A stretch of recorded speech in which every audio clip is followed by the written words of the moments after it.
Get Good Kid, and this is One Up Gaming, and I am reviewing a game called Kingdom of the Dead, a game created by Dirigo Games. I'm hoping to be pronouncing that correctly. Dirigo. They were nice enough to give me keys, so let's just jump in. At first glance, this game seems to draw inspiration from the likes of Serious Sam and Doom. You know, just your typical fast-paced, shoot everyone in sight, and it's fantastic. Kingdom of the Dead is a survival horror action-adventure game. You play as Agent Chamberlain, who used to actually be a professor, a nerd, but now he's a badass.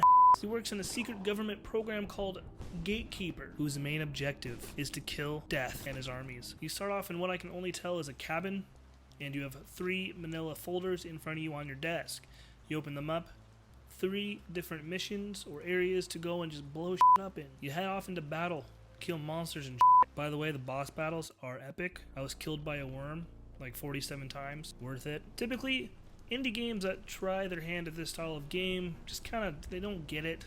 It feels clunky. I mean, personally to me, Serious Sam 4 felt pretty clunky as well. Shame on you. But Kingdom of the Dead was actually really smooth. Like, incredibly smooth. You can tell by my pinpoint accuracy. The graphical style of this game is really cool. When I first saw it, I honestly thought I was going to ruin the game for me because I have astigmatism. So usually things just kind of blend together and melt together in a game that's, you know, graphically ink.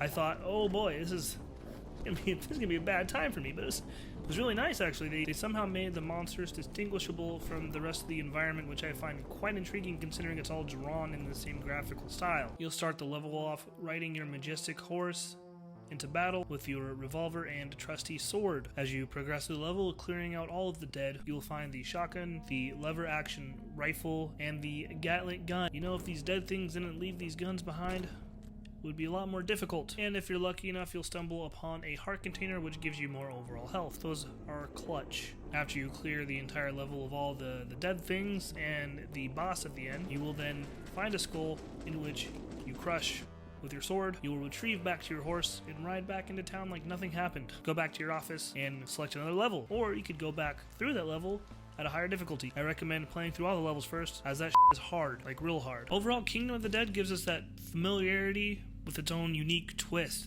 It's a super fun game, and I hope that in the future they add more levels to it. The replayability is there, kind of. I don't want to play the same levels, even with a different difficulty. But that's just me personally. Either way, big ups to them for being able to take the graphics that they have and somehow texturize it differently enough for me to be able to differentiate the environment from the monsters. And the glowing eyes is just a nice little touch. So as the game stands now, I'm going to give it a solid 3 out of 5. In the future, if they were to add more levels, then I'd probably bump it up to a 4. But as of now, 3 out of 5. It's a great game. I hope everyone tries it. I had a lot of fun. That's going to be it for me. My name is Get Good Kid, and this has been One Up Gaming. Have a good day.